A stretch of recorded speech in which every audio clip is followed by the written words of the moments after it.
Simulan natin ang ating pagdiriwang sa ngalan ng Ama at ng Anak at ng Espiritu Santo.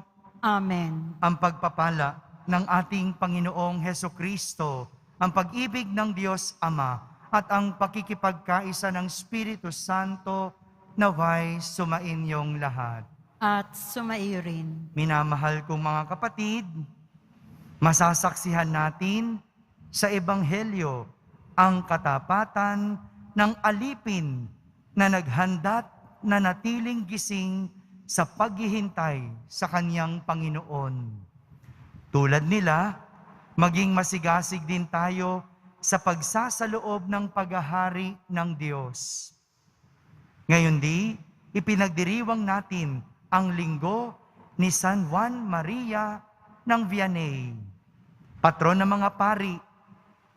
Idalangin natin sa Diyos ang lahat ng mga pari upang patuloy silang makapamuhay ng tapat sa kanilang sinumpaan bilang katiwala ng kawan ng Diyos. Tayo rin po ay nagdiriwang ng ikalawang araw ng Misa Nobenaryo para sa kapistahan ni Nuestra Señora de la Buena Hora. Upang tayo'y maging marapat gumanap sa banal na pagdiriwang, aminin muna natin at pagsisihan ang ating mga kasalanan.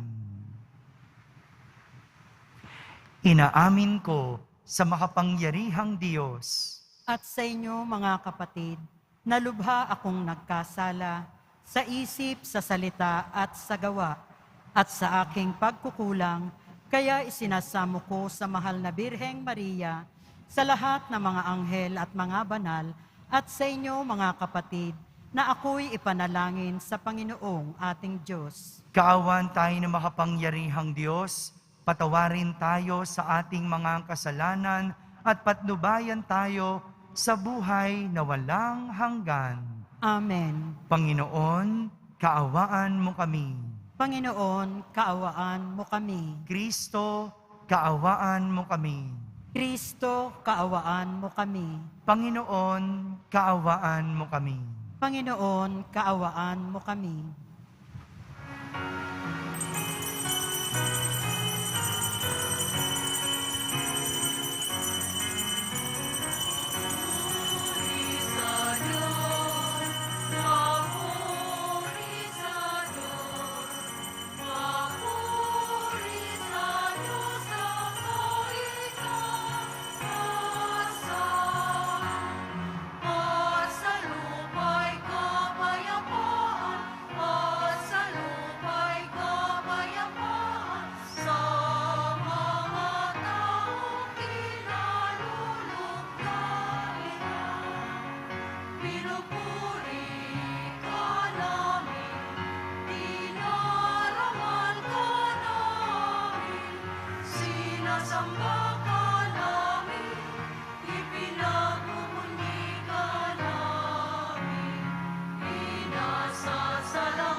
Manalangin tayo. Ama naming makapangyarihan, lakas loob ka naming tinatawagan, sa ngalan mo, Ama naming banal. Sa kalooban namin ay panahanin mong lubos ang iyong espiritong sa ami kumukupkop upang sa lupaing ipinangako kami makapasok sa pamamagitan ni Jesucristo kasama ng Espiritu Santo magpasawalang hanggan. Amen. Magsiupo ang lahat.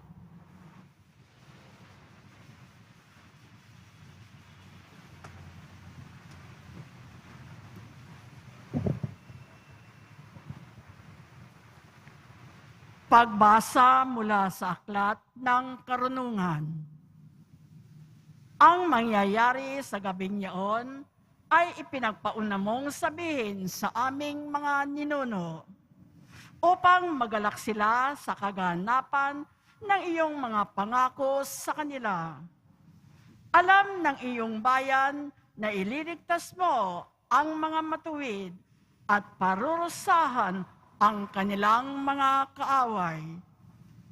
Ang paraang ginamit mo sa pagpaparusa sa aming mga kaaway ay siya mo ring ginamit na pantawag sa amin upang kami bahaginan mo ng iyong kaluwalhatian.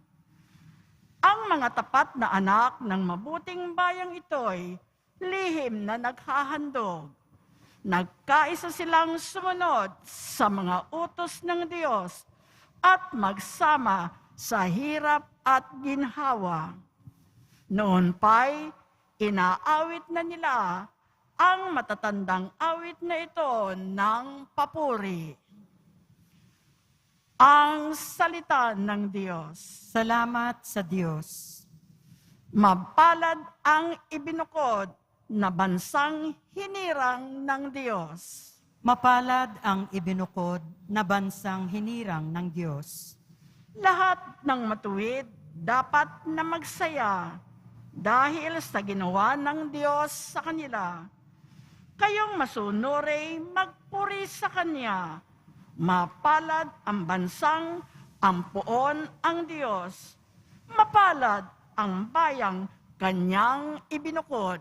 Mapalad ang ibinukod na bansang hinirang ng Diyos.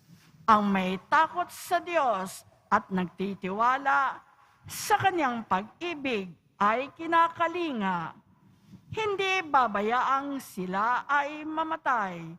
Kahit magtagutom, sila'y binubuhay. Mapalad ang ibinukod na bansang hinirang ng Diyos. Ang ating pag-asay nasa Panginoon. Siya ang sanggalang natin at katulong. Ipagkaloob mo na aming makamit. O poon, ang iyong wagas na pag-ibig. Yamang ang pag-asa sa iyo'y nasasalig. Mapalad ang ibinukod na bansang hinirang ng Diyos.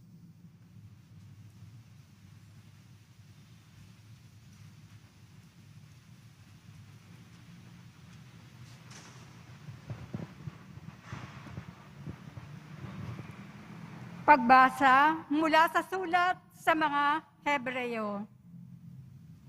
Mga kapatid, tayo'y may pananalig kung nagtitiwala tayong mangyayari ang mga inaasahan natin at naniniwala sa mga bagay na di natin nakikita.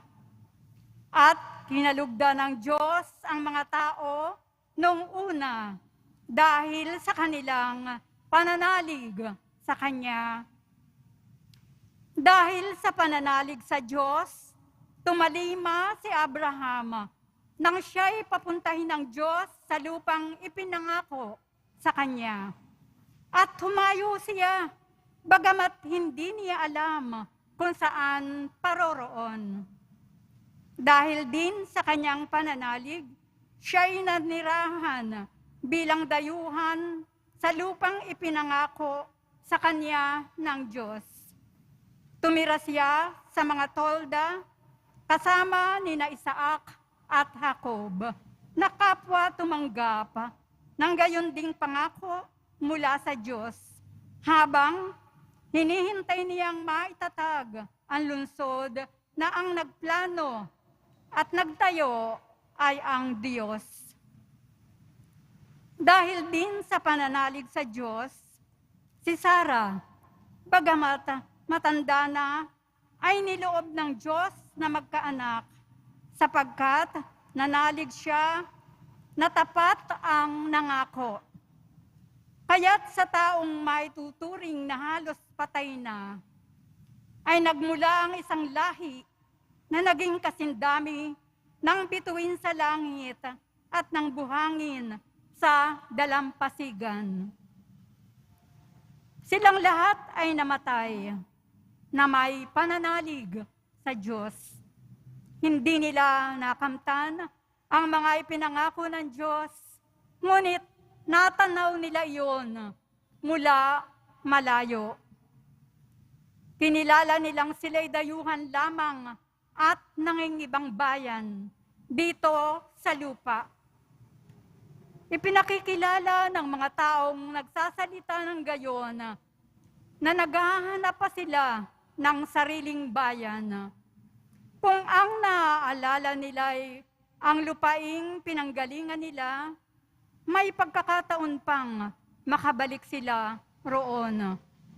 Ngunit, ang hinahangad nila ay isang lungsod na lalong mabuti, yaong nasa langit. Kaya't hindi kinahiya ng Diyos na siya'y maging Diyos nila sapagkat ipinaghanda niya sila ng isang lungsod. At nang subukin ng Diyos si Abraham, pananalig din ang nagudyok sa kanya na ihandog si Isaac bilang hain sa Diyos. Handa niyang ihandog ang kaisa-isa niyang anak. Gayong ipinangako sa kanya ng Diyos na kay Isaac magmumula ang magiging lahi niya. Naniniwala siyang muling mabubuhay ng Diyos si Isaac.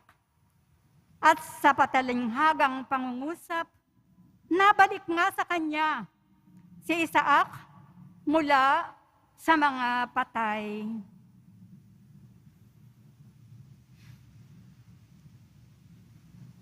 Ang salita ng Diyos.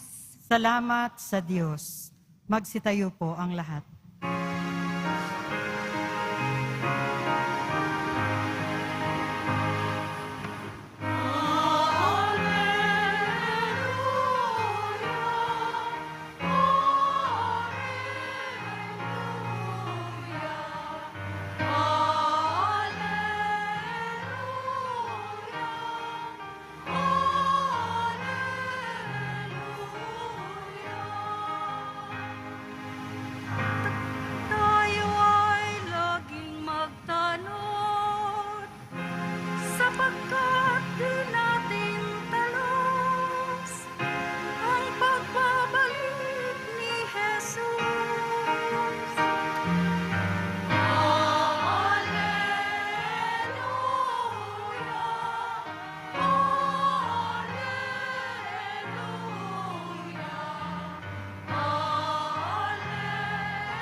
Sumainyo ang Panginoon. At sumaiyo rin. Ang mabuting balita ng Panginoon ayon kay San Lucas. Papuri sa iyo, Panginoon.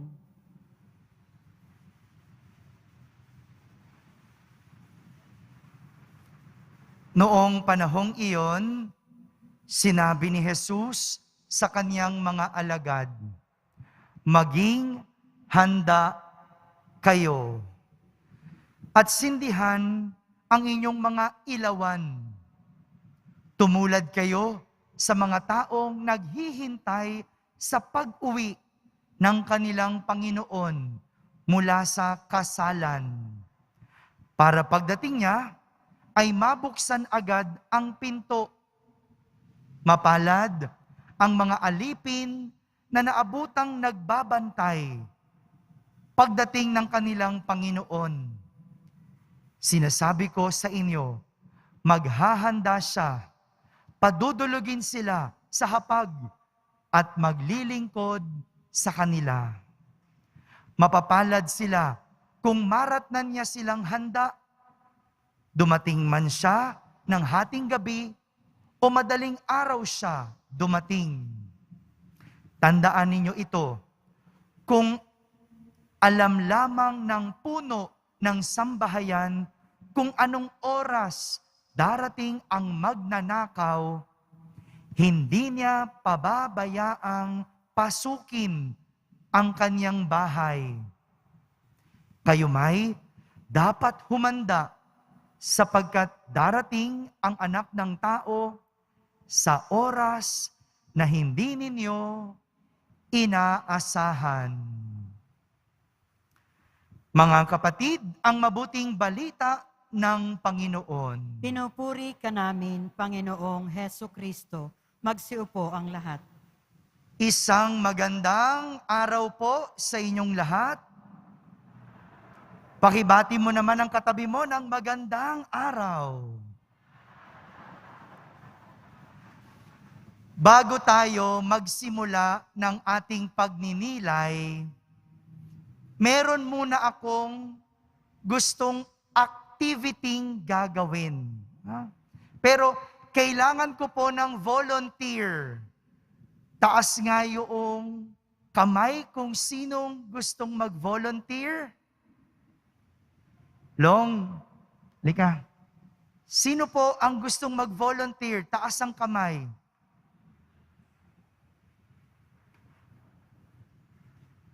Nay, lika, lapit ka rito. Dito ka sa taas. Lika.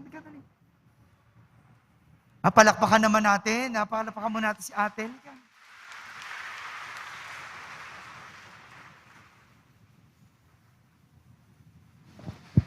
Ate, ano pong pangalan ninyo? Michelle po. Michelle. Opo. Thank you po for volunteering, no?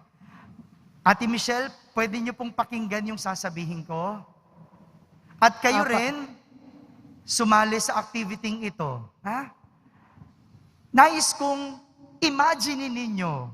Ate Michelle, imaginein mo. Ha? Kayo, walang pipikit ha. Mag-imagine lang. Imagine ninyo, mayroon kayong ATM card.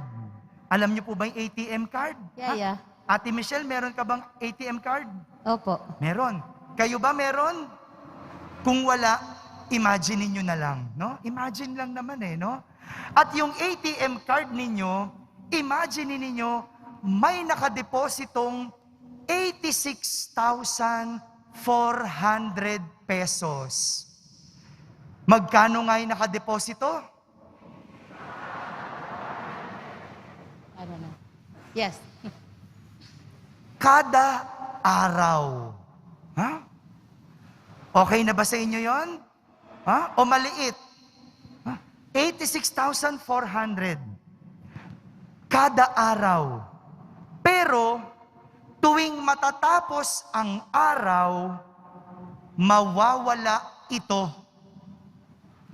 Pag tumungtong ang alas 12 ng gabi, mawawala ang 86,400 mo. Walang matitira kahit piso. Kaya lahat ng hindi mo magagamit ng buong araw na iyon, pagtungtong ng 12 midnight, mawawala. Ang tanong ko po, Ate Michelle, ano ang gagawin mo sa 86,400 pesos? Ano daw sinabi? Anong gagawin mo sa 86,400 pesos? Tutulong po siguro sa mga nangailangan ng tulong. Tutulong sa mahirap. Ano pa? Ano ba yun? Tulungan po yung homeless. Ha? Yung mga homeless po. Yung Oo, mga tutulong walang sa bahay. homeless. O ano pa? May gusto ka pa bang bilhin? Bahay. Bahay. Opo. Makabili bang bahay 86,000? Sige. O ano pa? May sukli pa ba yon? Wala na. Shopping siguro. Shopping, no? Shopping. Ate Michelle, meron ka bang ititira sa 86,400? Ano daw? Ititira daw po ba kayo sa 86,000? Oo naman po, budget sa bahay. Magtitira ka. Opo. Pag nagtira ka, mawawala ito kapag tungtong ng alas 12 ng gabi. Pero magkakaroon ka ulit ng 86,400 kapag susunod na araw. Magtatabi ka ba? Ano daw?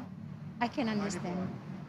Sa araw-araw po magkakaroon po kayo ng 86,000. Magtitira pa daw po ba kayo ng pera niyo po sa ATM? Kung ganun po ang Parang dapat hearing aid ang bili ni Ate Oo Michelle, ano? Oo. I'm sorry. Okay lang. Yeah. Oo naman po, magtitira po. Thank you very much. Hindi uubusin para may budget. Thank you very much, Ate Michelle. Sa itong rosary, galing kami ng Holy Land. Ito'y binasbasan kung saan namatay si Jesus. Sa iyo po ito. Kayo, anong gagawin ninyo sa 86,400 pesos? Alam niyo po, lahat tayo mayroong ATM card. At ang pangalan ng ating ATM card ay oras. Sa Ingles, time. Araw-araw, mayroon tayong 86,400 na segundo. Tuwing gabi, nawawala ito. Kaya anumang hindi mo ginamit na oras, mawawala. Pero, hindi tulad ng totoong ATM card at hindi tulad ng totoong pera. Ang oras, hindi natin nahihiram. Yung pera, pwede kang manghiram kapag ikaw ay naubusan o kinapos. Pero ang oras, kapag ikaw ay nawalan o naubusan, hindi ka pwedeng mangutang. Hindi ka din pwedeng magdagdag o magdeposito ng oras. Dahil ang oras, hindi tulad ng pera na pwede mong kitain at dagdagan. Hindi pwedeng wala ka ng oras, hihiram ka ng oras dun sa mga maraming oras. Hindi pwede. Hindi pwedeng kapos ang oras mo, mangungutang ka dun sa mga tamad. Kasi mga tamad, ang daming oras, di ba? Hindi pwedeng ganun. Kaya, dapat ang oras gagamitin sa mabuti at maayos. Kaya ko tinanong yung pera, kasi pag pera, ginagamit natin ito ng maayos. Iniisip muna natin, saan ko ba ito dadalhin? Diba? Pero yung iba nagugulat no? Parang hirap na hirap gumastos, no? Mga kapatid, parang ganito po. Ganito ang nais ipakita sa atin ng ating mga pagbasa sa araw na ito. Kung paano gagamitin ang ating oras o panahon. Sa ating ebanghelyo, sinasabihan ni Jesus ang kanyang mga alagad na maging handa. Sabihin niyo nga po, handa. Hindi po ito yung binabalot ninyo, ha? Hindi ito yun. Ha? Sa Ingles ng handa, to be ready o to be prepared. Ha? Hindi ito yung sinasaron, yung handa. Iba, maging handa, to be ready. Dahil ang babala ni Jesus, darating ang anak ng tao sa oras na hindi ninyo inaasahan. Kaya nga, inihalin tulad ni Jesus ang ating paghahandang gagawin sa isang aliping nag-iintay ng pag-uwi ng kanilang Panginoon mula sa kasalan. Para pagdating ng kanilang amo, mabubuksan agad nila ang pinto. Ganyan daw dapat ang paghahanda. Hindi mo man alam anong oras darating, handa ka dapat lagi. Araw-araw, binibigyan tayo ng pagkakataon ng Diyos na maghanda. Tuwing binubukas natin ang ating mga mata sa umaga, nagsisimula ang oras ng paghahanda. Sa pagbangon natin, lahat ng ating gagawin ay magpapakinta ng paghahanda natin. Sa paghahanda, sa araw ng katapusan o araw ng pagdating. Kaya nga, mga kapatid, dapat bawat oras sa ating araw, ginugugol natin sa mabuti. Dahil anumang magawa nating mabuti, lahat maiipon sa pagdating ng Panginoon. At ang hindi maghahanda at ang mga walang ginawa, sa huli, maiiwang kawawa. Ang hindi maghanda, sa huli, maiiwang kawawa. Ganito po yung nagawa ng mag-asawang Abraham at Sarah sa ating ikalawang pagbasa. Sila ay naghanda. Lahat ng kanilang ginawa sa bawat oras ng kanilang buhay ay nilagyan nila ng pananalig sa Diyos. Kaya kahit hindi naiintindihan ni Abraham ang utos ng Panginoon na pumunta sa lupang pangako, si Abraham ay humayo. Kahit na nahihirapan si Sarah dahil sa kanyang katandaan, siya'y nagbuntis. Inakap niya ang biyayang kaloob sa kanya ng Diyos. Lahat ito nagawa ng mag-asawang Abraham at Sarah bilang kanilang paghahanda sa ibibigay ng Diyos. At nagawa nila ito dahil sa kanilang pananampalataya. Kapag hindi mo alam ang nangyayari, kapag ikaw ay nasasaktan, kapag ikaw ay nahihirapan, kapag ikaw ay dumadaan sa problema, ang dali na lang mapariwara. Ang dali na lang gumawa ng masama. Hindi naman ako pinakikinggan ng Diyos. Sige na nga, magwawala na lang ako. Binigyan naman ng sakit ng Diyos ang anak ko. Ayoko nang magtiwala. Total, magulo na pamilya ko. Sige na rin. Magiging magulo na rin ako. Kung minsan, ganito yung nagiging ugali natin. Kapag nahihirapan, nasasaktan, humaharap sa problema, nawawala yung ating paghahanda. Mga kapatid, tayo ay pinaghahanda ng ating Poong Jesus Nazareno. At huwag natin itong sayangin.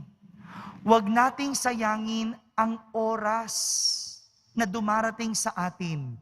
Huwag nating sayangin ang oras sa galit. Sayang yung oras.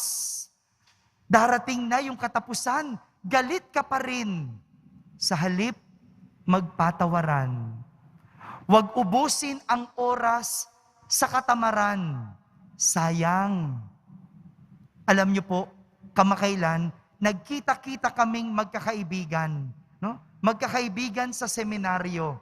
No? Yung iba, naging pare. Yung iba, hindi. Alam niyo, sabi nung iba, no? Sayang, siguro, kung nagsumikap ako, pari na rin ako katulad nyo. Sayang, 10 years, kung ginalingan ko, pari na rin ako. Yung mga nanghihinayang, yun yung mga walang kinapuntahan. Pero yung mga kaibigan naming may asawa, nagyayabang sa amin, o tingnan nyo, kung lumabas kayo, may asawa na din kayo. Ang nais ko lang puntuhin, huwag sayangin ang oras na binibigay sa atin. Dahil kapag dumating ang katapusan, ang mga naghanda, tatanggap ng biyaya. Pero ang mga hindi naghanda, sa huli, maiiwang kawawa. Amen? Amen. Magsitayo po tayong lahat.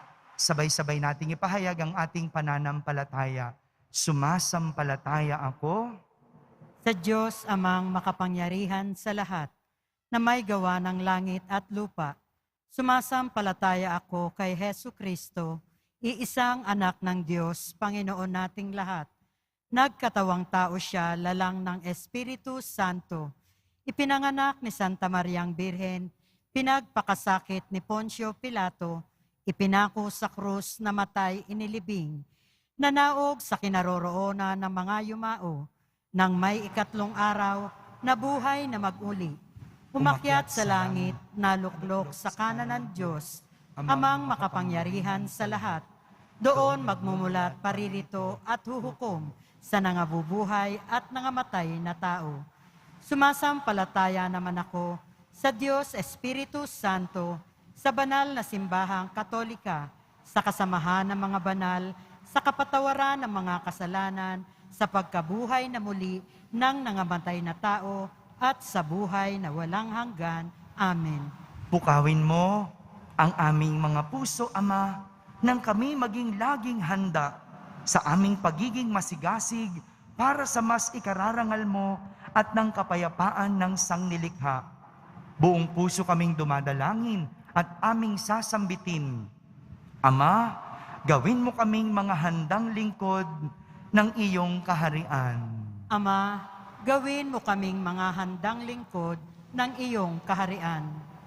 Para sa simbahan, gawaran mo si Papa Francisco, ang mga obispo, pari, diakono at kaming mga laiko, ng pusong laging handang makinig sa mga pamayanang aming pinaglilingkuran at mga taong aming nakakadaupang palad. Manalangin tayo. Ama, gawin mo kaming mga handang lingkod ng iyong kaharian. Para sa lahat ng mga lingkod bayan, gawaran mo sila ng pusong laging pinipili sa lahat ng pagkakataon, ang kapakanan pangkalahatan, maghari nawa ang katotohanan sa kanilang puso at isipan. Manalangin tayo. Ama, gawin mo kaming mga handang lingkod ng iyong kaharian. Para sa mga nakararanas sa matitinding paghihirap, gawaran mo sila ng pusong bukas at sensitibo sa paggalaw ng iyong espiritu. Pukawin mo ang puso ng mga taong nakakasalamuha nila tungo sa pagbibigay ng tulong na lubos nilang kailangan. Manalangin tayo. Ama, gawin mo kaming mga handang lingkod ng iyong kaharian. Para sa mga hal naming namayapa, yakapin mo silang pabalik sa walang hanggang pagtatalamitan ng iyong puso. Manalangin tayo. Ama, gawin mo kaming mga handang lingkod ng iyong kaharian. Sa ilang sandali ng katahimikan, itaas natin sa Diyos ang ating personal na kahilingan. gayon din ang mga taong lubos na nangangailangan ng ating panalangin. Manalangin tayo. Ama, gawin mo kaming mga handang lingkod ng iyong kaharian. Ama naming mapagmahal, isinugo mo ang iyong bugtong na anak upang kami lubusang makasalo sa iyong lalong makipaniig at magligtas. Tulutan mong maging mas sensitibo ang iyong espiritu sa aming puso nang kami maging laging handa sa pagtugon sa misyon ng pagtatatag ng iyong paghahari sa pamamagitan ni Kristo na aming Panginoon. Amen. Magsiupo ang lahat.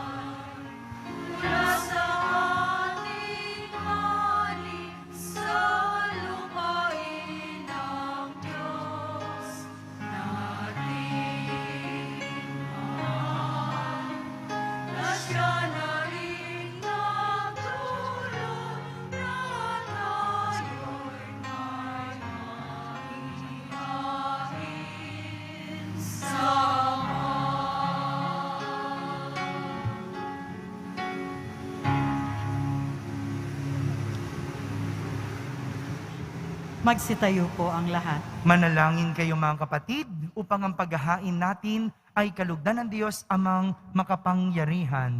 Tanggapin nawa ng Panginoon itong paghahain sa iyong mga kamay, sa kapurihan niya at karangalan, sa ating kapakinabangan at sa buong sambayanan niyang banal. Ama naming lumikha, kalugdan mo ang mga alay ng iyong sambayanan, ang ipinagmamagandang loob mong ibigay sa amin upang maihain ay siya nawang gumanap ng iyong ginagawa upang kami tubusin.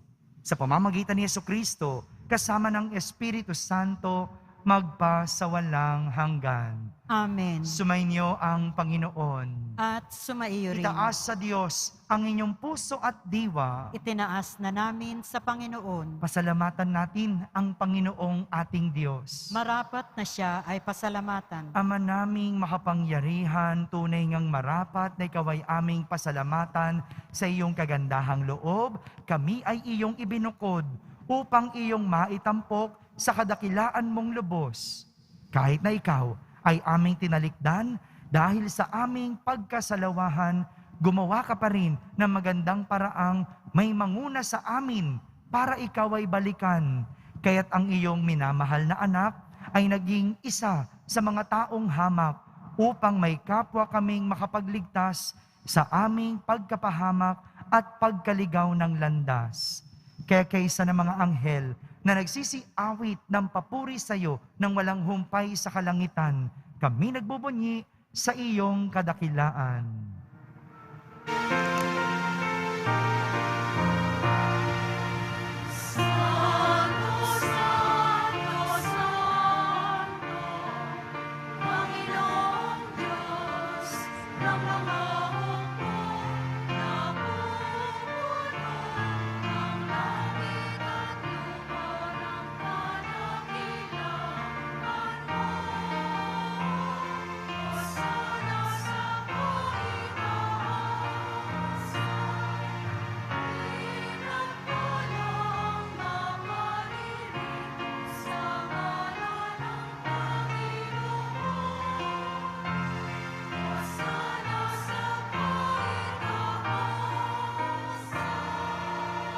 Magsiluhod po ang lahat.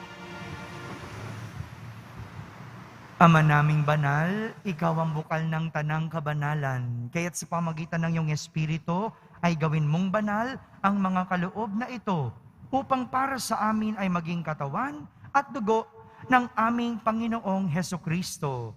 Bago niya pinagtiisang kusang loob na maging handog, hinawakan niyang tinapay, pinasalamatan kanya, pinaghati-hati niya iyon, hiniyabot sa kanyang mga lagad at sinabi, Tanggapin ninyong lahat ito at kanin. Ito ang aking katawan na inihahandog para sa inyo.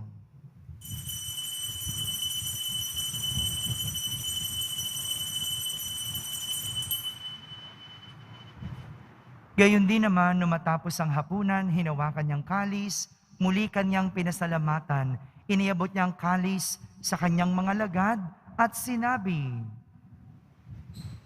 tanggapin ninyong lahat ito at inumin. Ito ang kalis ng aking dugo, ng bago at walang hanggang tipan. Ang aking dugo na ibubuhos para sa inyo at para sa lahat, sa ikapagpapatawad ng mga kasalanan. Gawin ninyo ito sa pag-alaala sa akin.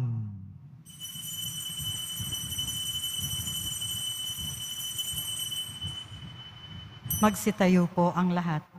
Ipagbunyi natin ang misteryo ng pananampalataya. Si Kristo'y namatay, si Kristo'y nabuhay, si Kristo'y babalik sa wakas ng panahon. Ama, ginagawa namin ngayon ang pag-alaala sa pagkamatay at muling pagkabuhay ng iyong anak, kaya't inaalay namin sa iyo ang tinapay na nagbibigay buhay at ang kalis na nagkakaloob ng kaligtasan. Kami nagpapasalamat dahil kami iyong minarapat na tumayo sa harap mo para maglingkod sa iyo. Isinasamo namin kaming magsasalo-salo sa katawan at dugo ni Kristo ay mabuklod sa pagkakaisa sa pamamagitan ng Espiritu Santo. Ama, lingapin mo ang iyong simbahang laganap sa buong daigdig. Puspusin mo kami sa pag-ibig kaysa ni Francisco na aming Papa, ni Jose na aming Obispo at ng Tanang Kaparian. Alalahanin mo rin ang mga kapatid naming nahimlay na may pag-asang sila'y muling mabubuhay. Gayon din ang lahat ng mga pumanaw. Kaawan mo sila at patuloyin sa iyong kaliwanagan.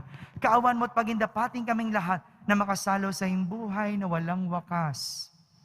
Kaisa na mahal na Birheng Maria na ina ng Diyos, ng kabiyak ng puso niyang si San Jose, kaisa ng mga apostol at ng lahat ng mga banal na namuhay dito sa daigdig ng kalugod-lugod sa iyo. May pagdiwang nawa namin ang pagpupuri sa kararangal mo sa pamamagitan ng iyong anak na aming Panginoong Hesukristo. Sa pamamagitan ni Kristo, kasama niya at sa Kanya, ang lahat ng parangal at papuri ay sa iyo, Diyos Amang makapangyarihan, kasama ng Espiritu Santo, magpa sa walang hanggan.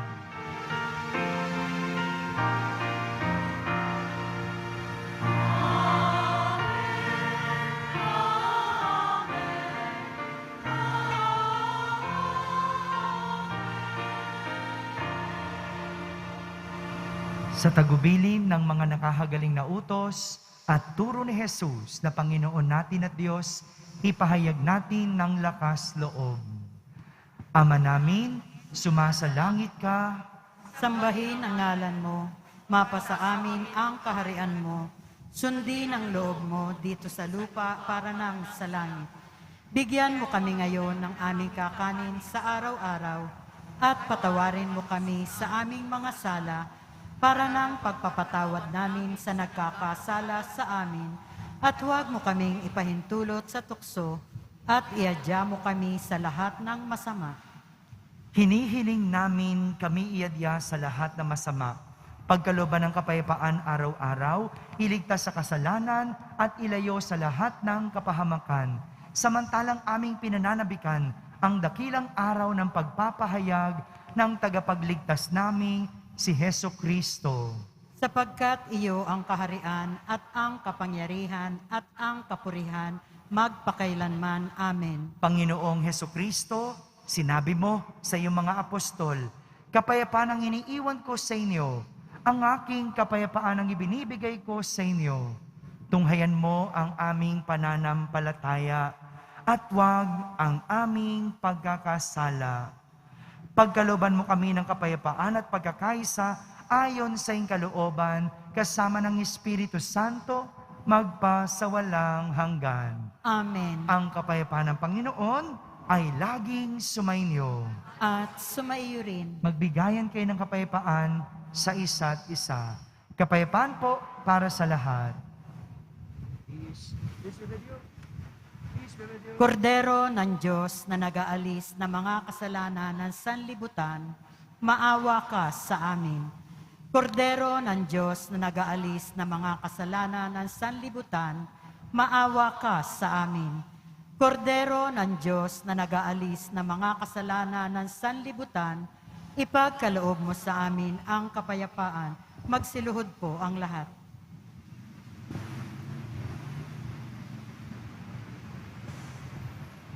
Ito ang kordero ng Diyos. Itong nag-aalis ng mga kasalanan ng sanlibutan. Mapalad ang mga inaaniyahan sa kaniyang piging. Panginoon, hindi ako karapat-dapat na magpatuloy sa iyo, ngunit sa isang salita mo lamang ay gagaling na ako. Ang katawan ni Kristo, Amen.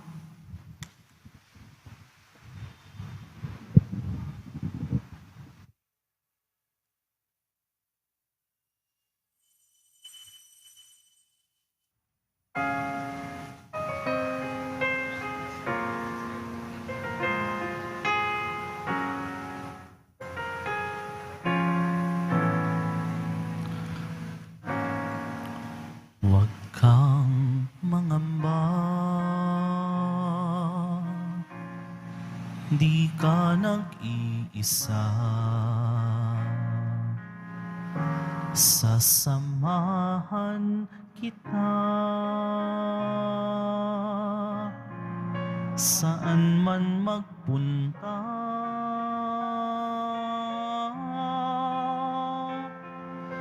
Ika'y mahalaga sa aking mga mata, minamahal kita.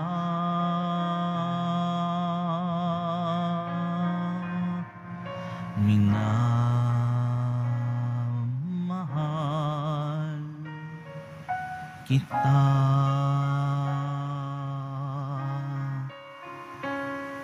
Tinawag kita sa iyong pangalan. Ikaw ay akin magpakailanman.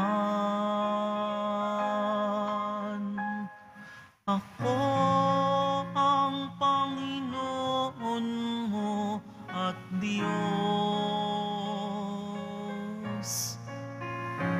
tagapagligtas mo at tagatubos.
Magsitayo po ang lahat.